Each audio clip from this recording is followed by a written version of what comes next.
am back on the air tonight. Let's see, that would be Tuesday, 8 o'clock Eastern Standard Time. That is New York time for you international folks. That would be Tuesday the 27th. So we're going to go on tonight for a very short show, probably only an hour, so you don't want to really be late for this one. My friend Kirsty is going to come on and talk to us about living off-grid. Now, there's a lot of stuff about living off-grid on the internet, and people way more qualified than me to talk about it. But the angle I want to focus on is a normal person who doesn't know much about off-grid all of a sudden finds himself living in an off-grid house. Kirsty bought a house that was already off-grid, and they were like, oh, this is going to be a cool idea, we're off-grid. And then the realization hits of, holy cow, how do you run this thing? How do you keep it maintained? We don't really know what we're doing. And we're going to talk about that experience of what it's like to go from living in the regular power grid to all of a sudden living off-grid. So that'll be a fun talk. Also, we're going to do a little wrap-up about the Porcupine Freedom Festival. That's right. A lot of people were like, where were you? Did you quit? What's going on? No, I said I was going on vacation. Even I need a vacation. So I went to the Porcupine Freedom Festival, and I am going to do a little wrap-up with Burma about that, who also went. Meanwhile, I'm going to show you a little clip of what it looked like this year.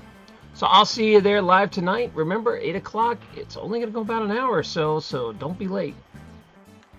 If you somehow missed it, the Porcupine Freedom Festival, or Porcfest, happens in the White Mountains of New Hampshire. It's very beautiful there. You can get a little shot of what it looks like in the mornings and the afternoons a little bit.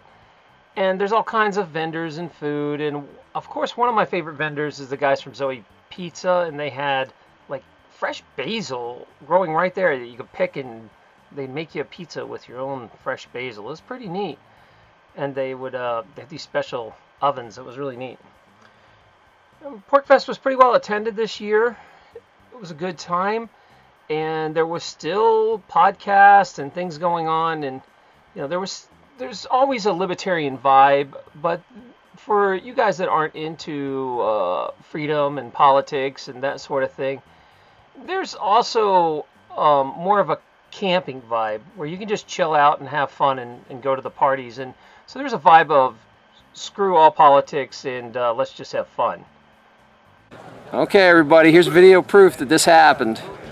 There you go. So we are at the Porcupine Freedom Festival. It is the last night. We're going to go watch the fire ceremony stuff, the fire twirlers, right? Right. And Miss Burma, what do you think of your first Porcfest? It's awesome. Everybody should come next year. And what do you think? Yeah, we're going to try to get a larger group. We had a couple stray people show up that was out of the ME group. Yeah. Unsurprised. Yeah. It was really cool. So thanks for coming.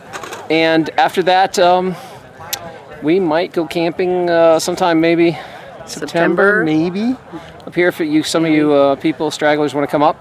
So we'll see you there. Thanks for sending us good wishes, and hope you make Porcfest this year. You want to say anything? Bye. No, just bye and bye. All right, bye, guys.